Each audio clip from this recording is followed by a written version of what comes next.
नमस्कार। चलिए आज भारत के लेबर लॉस की दुनिया में चलते हैं और एक ऐसे जबरदस्त बदलाव की कहानी जानते हैं जिसने लगभग 80 साल पुराने एक कानून को रातों रात बदल दिया। आइए इस दिलचस्प कहानी को परत दर परत समझते हैं। जरा सोचिए, एक ऐसा कानून जो 80 सालों से लाखों कर्मचारियों की जिंदगी तय कर रहा था, उसे 2025 में हटा दिया गया। लेकिन क्या वो सच में खत्म हो गया है या कहानी में कोई ट्विस्ट है? चलिए आज इसी पहेली को सुलझाते हैं। तो इस पूरी कहानी को हम 5 हिस्सों में समझेंगे। सबसे पहले हम उस 80 साल पुराने कानून की जड़ों तक जाएंगे, फिर उसके 3 सबसे मजबूत पिलर्स को जानेंगे, 2025 के उस बड़े बदलाव को देखेंगे, फिर नए और पुराने कानून में फर्क समझेंगे और आखिर में पता लगाएंगे कि यह पुराना कानून आज भी कैसे जिंदा है। तो चलिए कहानी के पहले हिस्से से शुरू करते हैं।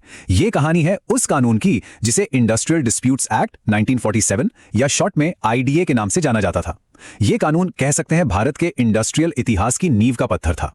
ये कोई मामूली कानून नहीं था। सोचिए, 1947 में जब देश आजाद हो रहा था, उस उथल पुथल के माहौल में इंडस्ट्री में शांति बनाए रखने के लिए इसे लाया गया था और ये 78 सालों तक चला। समय के साथ इसमें कई अहम बदलाव हुए और फिर जाकर 2025 में इसे अलविदा कह दिया गया। तो आखिर इस कानून का मकसद क्या था? देखिए, 1958 में सुप्रीम कोर्ट ने इसे बहुत साफ साफ बताया था। इसका काम था मालिकों और कर्मचारियों के बीच एक दोस्ताना माहौल बनाए रखना, अगर कोई झगड़ा हो तो उसे सुलझाना, अचानक होने वाली हड़तालों को रोकना, नौकरी जाने पर कर्मचारियों को सहारा देना और साथ ही यूनियनों को अपनी बात रखने का मौका देना। अब देखिए, किसी भी कानून को समझने के लिए ना उसकी डेफिनेशंस को समझना बहुत जरूरी होता है। आईडीए की असली ताकत उसकी 3 खास परिभाषाओं में छिपी थी, जो ये तय करती थी कि कानून किस पर लागू होगा और किसे प्रोटेक्शन मिलेगी। पहला और सबसे बड़ा सवाल था, इंडस्ट्री आखिर है क्या? कानून के हिसाब से तो हर तरह का बिजनेस एक इंडस्ट्री था, लेकिन यह परिभाषा इतनी बड़ी और इतनी गोलमोल थी कि सालों तक इस पर बहस चलती रही कि क्या स्कूल और अस्पताल भी इंडस्ट्री हैं। तो इस पूरी कंफ्यूजन को दूर करने के लिए सुप्रीम कोर्ट एक ट्रिपल टेस्ट लेके आया। बड़ा सीधा सा हिसाब था। क्या काम एक सिस्टम से हो रहा है? क्या मालिक कर्मचारी मिलके काम कर रहे हैं? और क्या वे लोगों की जरूरतों के लिए कोई सामान या सर्विस बना रहे हैं? अगर तीनों का जवाब हां है तो वो एक इंडस्ट्री है। अच्छा, दूसरी जरूरी परिभाषा थी कर्मकार की, या जिसे हम वर्कमैन कहते हैं। कानून की सुरक्षा सिर्फ और सिर्फ कर्मकारों को मिलती थी। इसमें हाथ से काम करने वाले क्लर्क, टेक्निकल स्टाफ ये सब शामिल थे, लेकिन मैनेजर या बहुत ज्यादा सैलरी पाने वाले सुपरवाइजर नहीं। पर यहां एक मजेदार सवाल उठता है। मान लीजिए किसी का टाइटल तो सुपरवाइजर है, पर वो काम सारा क्लर्क वाला करता है, तो क्या होगा? यहीं पर सुप्रीम कोर्ट ने एक और दिलचस्प नियम बनाया, डोमिनेंट नेचर टेस्ट। मतलब आपका जॉब टाइटल क्या है इससे फर्क नहीं पड़ता, आपका असली काम क्या है फर्क उससे पड़ता है। और फिर आई तीसरी और कह सकते हैं कि सबसे क्रांतिकारी चीज, औद्योगिक विवाद की परिभाषा में एक छोटा सा बदलाव। पहले सिर्फ यूनियन ही कोई विवाद उठा सकती थी, लेकिन धारा 2A ने एक अकेले कर्मचारी को भी, जिसे नौकरी से निकाला गया हो, सीधे केस करने का अधिकार दे दिया। ये एक आम वर्कर के लिए बहुत बड़ी ताकत थी। और फिर करीब 80 सालों के बाद कहानी में एक बहुत बड़ा मोड़ आया। वो पल जब इस पुराने कानून की जगह एक नए खिलाड़ी ने ले ली। 21 नवंबर 2025 ये वो तारीख थी जब नया इंडस्ट्रियल रिलेशंस कोड यानी आईआरसी आया और पुराना कानून चला गया। लेकिन कहानी इतनी सीधी नहीं थी। सरकार ने एक ऐसा ऑर्डर पास किया जिससे आज भी पुराना और नया दोनों कानून एक साथ चल रहे हैं। है ना अजीब बात? तो ये दोहरी कानूनी दुनिया है क्या असल में? देखिए, आसान शब्दों में कहें तो 21 नवंबर 2025 से पहले के जितने भी पुराने केस चल रहे हैं वो पुराने कानून के हिसाब से ही चलेंगे। नया कानून सिर्फ नए मामलों पर लागू होगा। इसका मतलब ये हुआ कि पुराना कानून मरा नहीं है, वो आज भी जिंदा है। तो सवाल उठता है कि इस नए कानून में ऐसा क्या खास है? पुराने से ये कितना अलग है? चलिए इसके कुछ सबसे बड़े बदलाव पर नजर डालते हैं। देखिए, नए कानून ने ना खेल के कई नियम ही बदल दिए हैं। अब बड़ी कंपनियों के लिए छटनी करना थोड़ा आसान हो गया है, हड़ताल करने के नियम सख्त हो गए हैं, केस फाइल करने की एक टाइम लिमिट तय हो गई है और यूनियनों के काम करने का तरीका भी बदल गया है। चलिए एक एक करके इन्हें करीब से देखते हैं। पहला और सबसे बड़ा बदलाव है ये नंबर 300। पहले 100 से ज्यादा कर्मचारियों वाली कंपनियों को किसी को निकालने के लिए सरकार से परमिशन लेनी पड़ती थी। अब ये लिमिट बढ़ाकर 300 कर दी गई है। इसका सीधा मतलब ये है कि अब मझोली कंपनियों को अपना वर्कफोर्स मैनेज करने में ज्यादा आसानी होगी। दूसरा बड़ा बदलाव हड़तालों को लेकर है। पहले सिर्फ जरूरी सेवाओं में हड़ताल से पहले नोटिस देना होता था। अब किसी भी कंपनी में, चाहे वो छोटी हो या बड़ी, हड़ताल करने से 14 दिन पहले नोटिस देना जरूरी है। इससे वो जो फ्लैश स्ट्राइक्स होती थी वो लगभग खत्म हो गई हैं। पुराने कानून में एक बहुत ही अजीब सी बात थी। आप अपनी नौकरी से निकाले जाने के 20-25 साल बाद भी केस कर सकते थे। जरा सोचिए, नए कानून ने इस पर पूरी तरह रोक लगा दी है। अब किसी के पास भी केस फाइल करने के लिए सिर्फ 2 साल हैं। यह कंपनियों के लिए वाकई एक बड़ी राहत है। चलिए अब आते हैं अपनी इस चर्चा के सबसे आखिरी और सबसे दिलचस्प हिस्से पर। जब पुराना कानून खत्म हो ही गया है तो उसकी विरासत आज भी क्यों और कैसे जिंदा है? तो इस पूरी कहानी का सार क्या है? यही कि आईडीए को कानूनी किताबों से तो हटा दिया गया, लेकिन उसकी आत्मा आज भी जिंदा है। उसके पुराने सिद्धांत और कोर्ट के फैसले आज भी नए कानून को रास्ता दिखा रहे हैं। ये एक भूत की तरह है जो गया नहीं है, बस उसने अपनी शक्ल बदल ली है। तो आज के समय में इसका मतलब क्या निकलता है? देखिए, एम्प्लॉयर्स के लिए अब छटनी के साथ साथ एक रीस्किलिंग फंड में भी पैसा डालना होगा। कर्मचारियों और यूनियनों के लिए नई व्यवस्था में एक ही नेगोशिएटिंग यूनियन को मान्यता मिलेगी, जिससे छोटी यूनियनों का असर कम हो सकता है। और वकीलों के लिए उन्हें पुराने और नए दोनों कानूनों का एक्सपर्ट बनना होगा, क्योंकि पुराने कानून के सिद्धांत ही नए कानून की राह दिखाएंगे। और ये सब हमें इस पूरे कानूनी सुधार के सबसे बड़े सवाल पर लाकर खड़ा कर देता है। क्या ये नया कानून कर्मचारियों की सुरक्षा और बिजनेस करने में आसानी के बीच वो सही बैलेंस बना पाया है? ये एक ऐसा सवाल है जिसका जवाब शायद आने वाला वक्त ही देगा।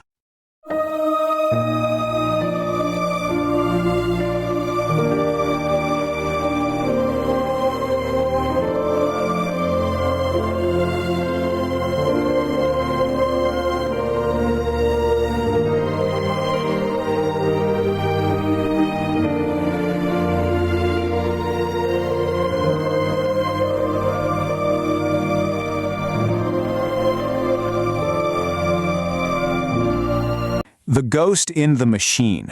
Sounds like a movie title, right? Well, today we're diving into a real-life legal puzzle from India. It's the strange story of a law that was officially killed off, but somehow just refuses to die. It's this legal ghost, and it's still shaping the lives of millions of people. So, here's how we're going to tackle this. First, we'll lay out the big mystery, this law that just won't die. Then we'll jump in a time machine and go back to see how it was forged in post-war chaos. We'll break down the 3 simple questions that gave it all its power. After that, we'll get into the really juicy stuff: strikes, layoffs, and power. And finally, we'll look at the new law that was supposed to replace it and figure out exactly why that ghost is still in the machine. All right, let's get right into it.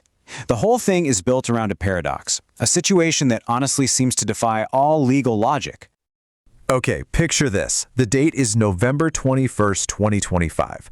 A massive 78-year-old law that's governed almost every workplace in India, the Industrial Disputes Act, is finally repealed. Gone. Replaced by a shiny new, modern code. Makes sense, right? But then, fast forward to February 2026, and the courts, they're still using the rules from the old law, the one that's supposed to be dead. How on earth is that possible? Well, that's the question we're going to unravel today. So to really get a handle on this ghost, we've got to go back, way back to its birth.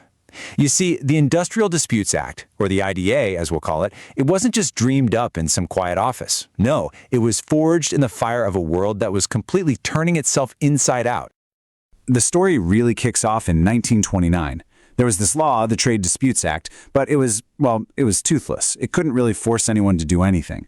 Then, boom, World War II hits. And suddenly, there are these emergency rules to stop strikes and keep the factories running for the war effort. But after the war, with India's independence just around the corner, they knew they needed something permanent, a real solution. And that's what gave us the Industrial Disputes Act of 1947. They were done with temporary fixes. They wanted a real framework for industrial peace. And you have to understand, this wasn't just a dry rule book. Not at all. India's Supreme Court a few years later said the IDA had a spirit of social justice. Its whole purpose was to promote harmony between employers and workers, to set up official channels to settle fights, to prevent the chaos of illegal strikes and lockouts, and, this is a big one, to give workers some real relief if they were laid off. Okay, so how did this law get so powerful? Well, it's pretty incredible. Its entire immense power really boiled down to how it answered 3 very specific, and you might be surprised, very simple questions. Question number 1. What exactly is an industry? And the definition in the law was, well, it was huge, super broad. We're talking any business, trade, undertaking. It basically covered almost any organized activity you can think of. And because it was so vague, it kicked off decades of court battles. People were asking, wait, is a university an industry? What about a social club or a hospital? And the courts had to figure it all out. All that confusion eventually led to this landmark Supreme Court case in 1978, which gave us something called the triple test. It's actually pretty straightforward. The court said, look, just ask 3 things. 1, is there a systematic activity going on? 2, Is there cooperation between the employer and the employee? And 3, is it producing goods or services that people want? If the answer is yes to all 3, then bingo, it's an industry. And just like that, hospitals, private clubs, even universities, they all suddenly found themselves playing by the rules of industrial labor law. All right, on to question number 2. Who counts as a workman? Now here, the law was crystal clear, and this is so important. It didn't care about your fancy job title, not one bit. It was all about what you actually do day to day. If your job was mainly manual, skilled, technical, or clerical work, you were a workman under the law. The only ones left out were the high-level managers and supervisors making more than a certain amount. And that brings us to question 3. What is an industrial dispute? Again, the definition was broad.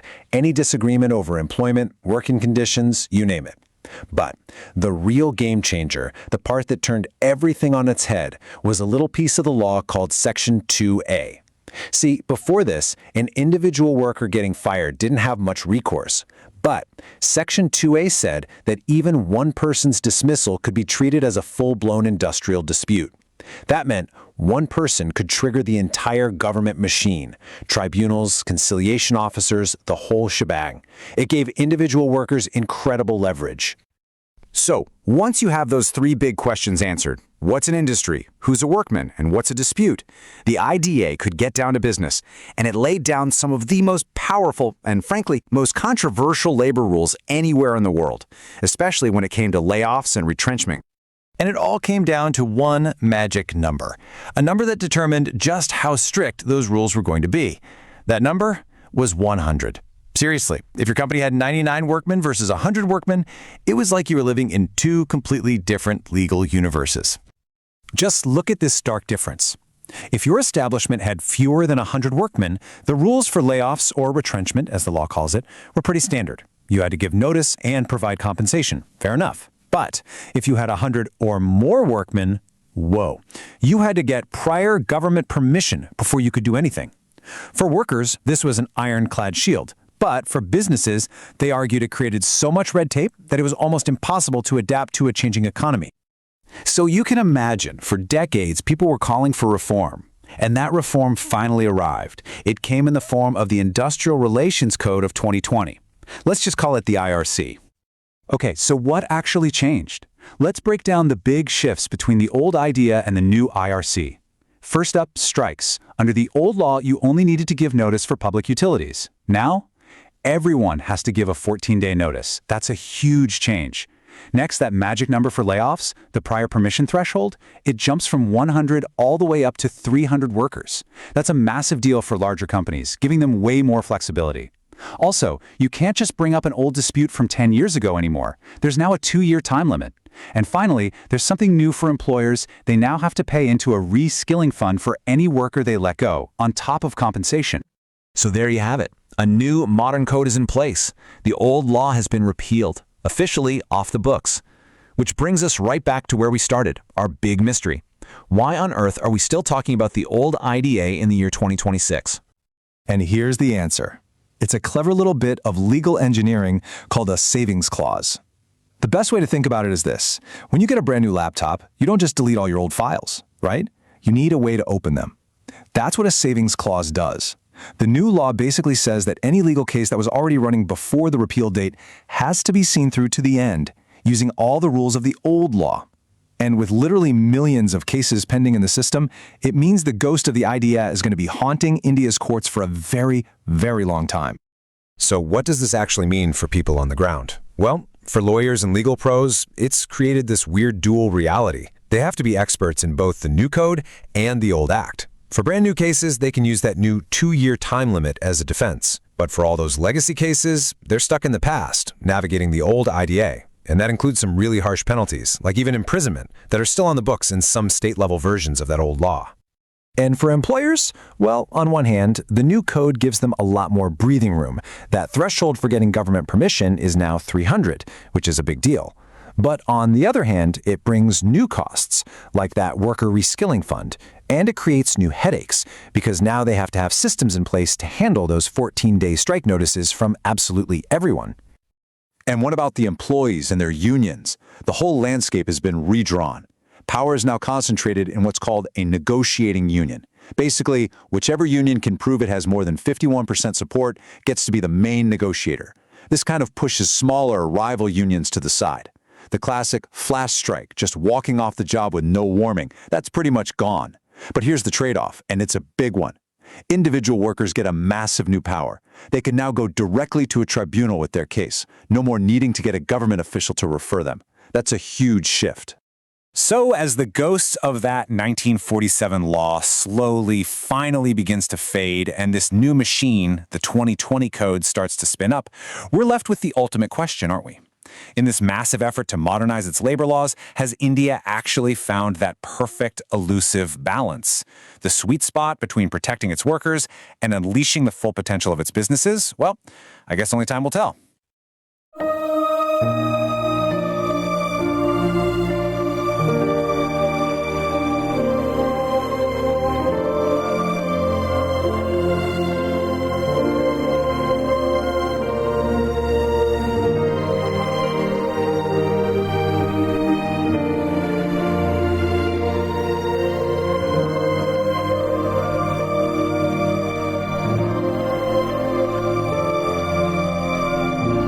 कल्पना कीजिए एक ऐसे कानून की जो मतलब औपचारिक रूप से खत्म हो चुका है, लेकिन आज भी उसकी परछाई लाखों लोगों की जिंदगी पर पड़ती है।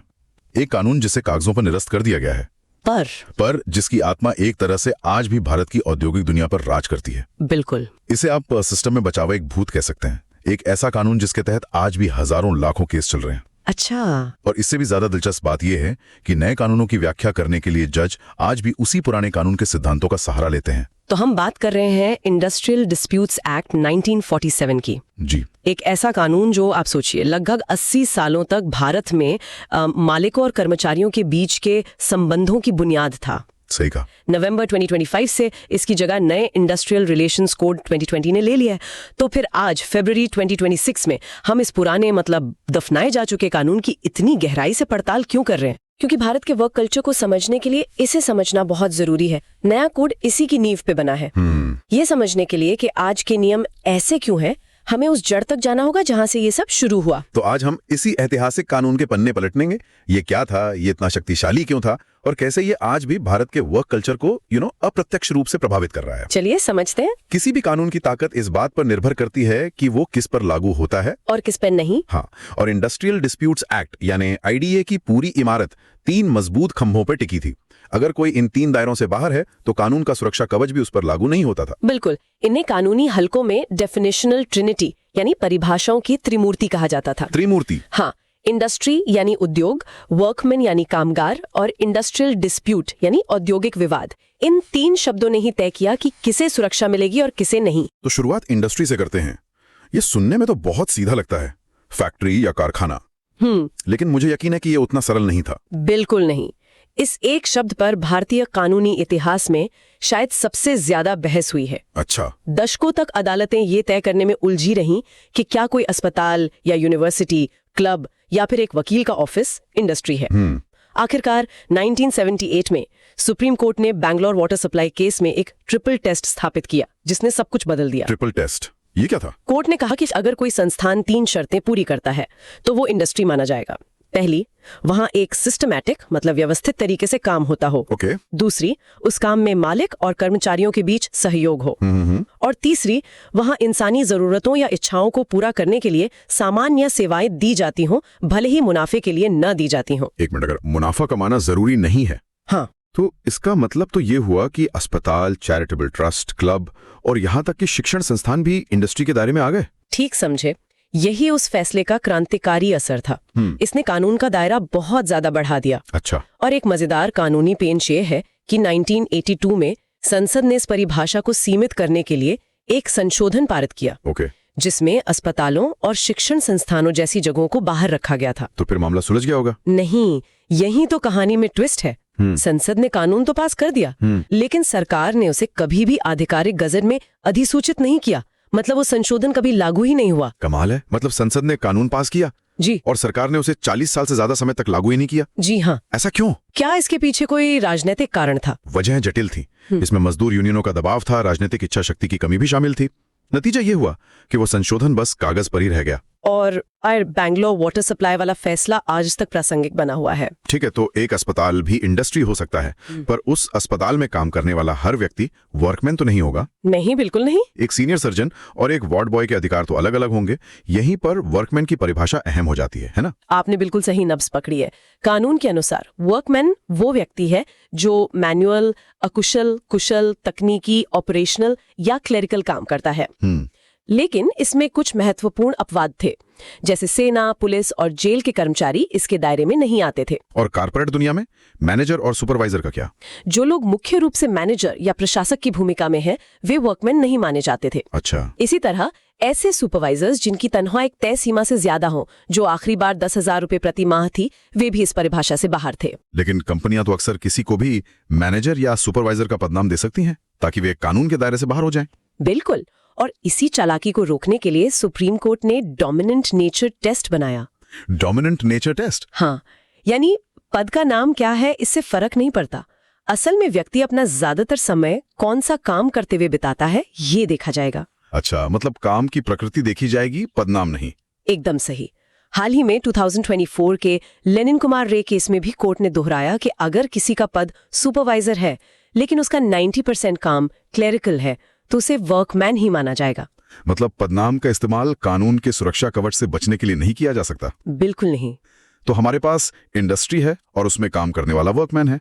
अब इस त्रिमूर्ति की तीसरी और सबसे महत्वपूर्ण कड़ी आती है इंडस्ट्रियल डिस्प्यूट। औद्योगिक विवाद। अगर किसी एक वर्कमैन को नौकरी से निकाल दिया जाए तो क्या ये अपने आप में एक औद्योगिक विवाद बन जाता था? आज ये सवाल बहुत सीधा लगता है, लेकिन 1965 तक ऐसा नहीं था। अच्छा। उससे पहले किसी एक कर्मचारी को नौकरी से निकालना सिर्फ एक व्यक्तिगत मामला माना जाता था। वो औद्योगिक विवाद तब तक नहीं बनता था जब तक कि कोई मजदूर यूनियन या कई सारे कर्मचारी मिलकर उस मुद्दे को न उठाएं। यानी एक अकेले कर्मचारी की कोई सुनवाई नहीं थी जब तक उसे यूनियन का सहारा न मिले। सही कहा। लेकिन 1965 में धारा 2A के जरिए एक क्रांतिकारी बदलाव आया।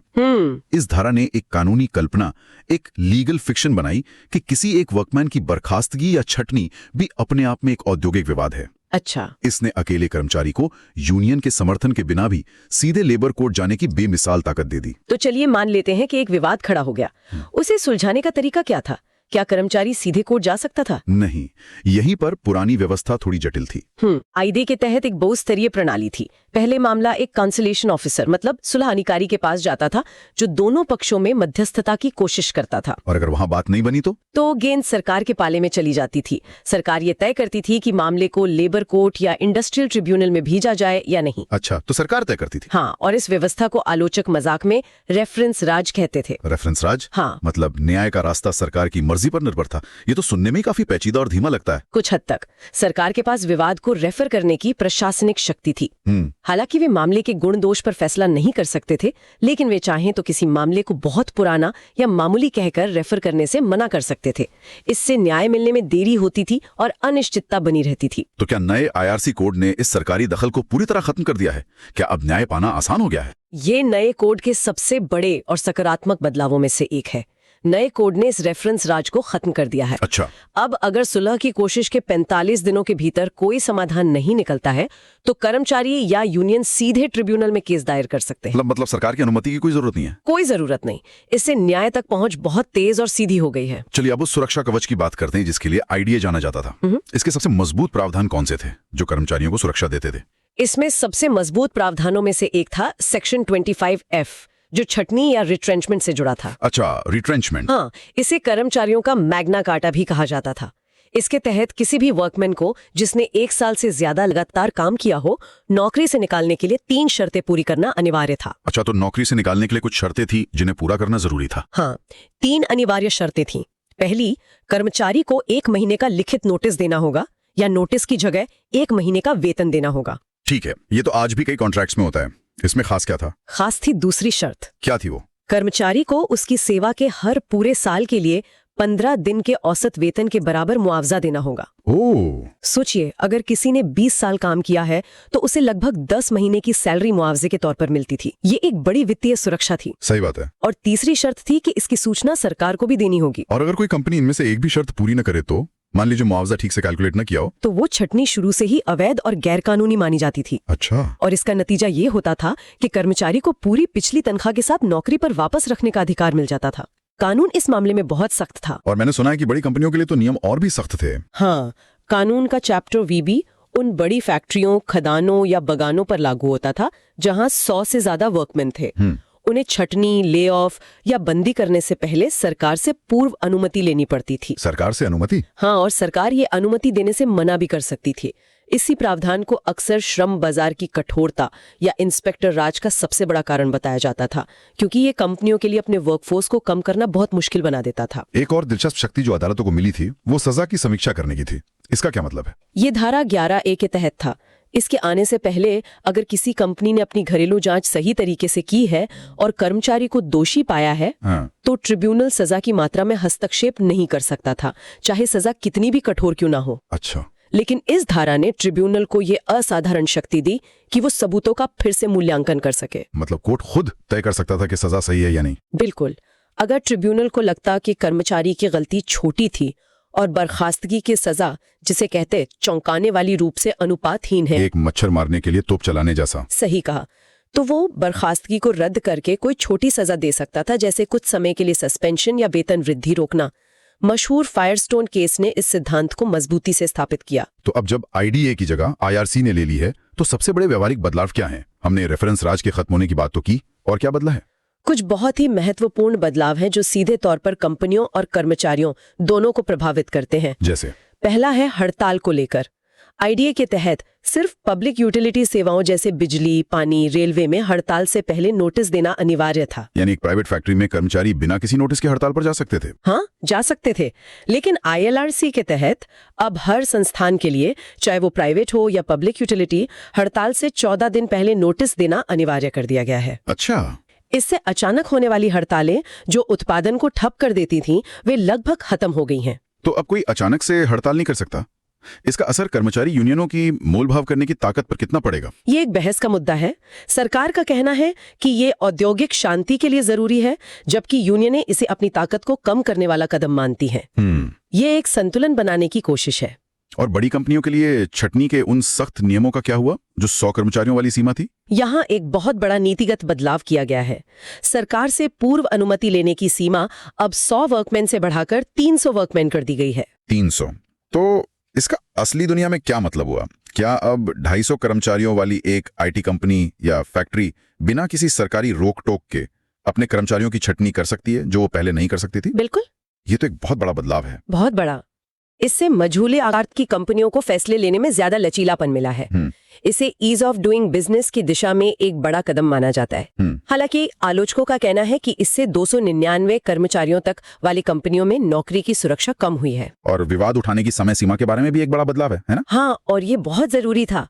आईडीए के तहत विवाद उठाने की कोई समय सीमा नहीं थी। कोई समय सीमा नहीं? नहीं। मैंने ऐसे केस देखे जो 15-20 साल बाद उठाए गए थे। इससे कंपनियों पर हमेशा एक अनिश्चितता की तलवार लटकी रहती थी। राइट। लेकिन नए आईआरसी कोड में अब विवाद उठाने के लिए 2 साल की समय सीमा तय कर दी गई है। अच्छा। इससे पुराने और बासी मामलों पर रोक लगेगी। ये तो अच्छी बात है कि पुराने मामले नहीं आएंगे, पर क्या इससे किसी ऐसे कर्मचारी का नुकसान नहीं होगा जिसे अपने अधिकारों के बारे में देर से पता चला? कानून में कुछ स्थितियों में देरी को माफ करने का प्राविधान है, लेकिन सामान्य नियम अब 2 साल का ही है। इसका उद्देश्य व्यवस्था में थोड़ी निश्चितता और अनुशासन लाना है। और मैंने सुना है कि एक नई चीज भी जुड़ी है, वर्कर रीस्किलिंग फंड। ये क्या है? हाँ, ये एक नई और प्रगतिशील सोच है। नए कोड के तहत जब भी कोई मालिक किसी कर्मचारी की छटनी करेगा, तो उसे मुआवजे के अलावा कर्मचारी के 15 दिन के वेतन के बराबर राशि एक रीस्किलिंग फंड में जमा करनी होगी। अच्छा। इस फंड का इस्तेमाल उस कर्मचारी को नए कौशल सिखाने के लिए किया जाएगा ताकि उसे दोबारा रोजगार मिल सके। ये एक नई वित्तीय जिम्मेदारी है, लेकिन इसका मकसद कर्मचारियों को भविष्य के लिए तैयार करना है। तो कुल मिलाकर इंडस्ट्रियल डिस्प्यूट्स एक्ट 1947 अपने समय का कानून था, एक समाजवादी अर्थव्यवस्था में मजदूरों के लिए एक मजबूत ढाल। बिल्कुल। और इसके निरस्त होने का मतलब मजदूरों के संरक्षण का अंत नहीं है, बल्कि उस मशीनरी का आधुनिकीकरण है।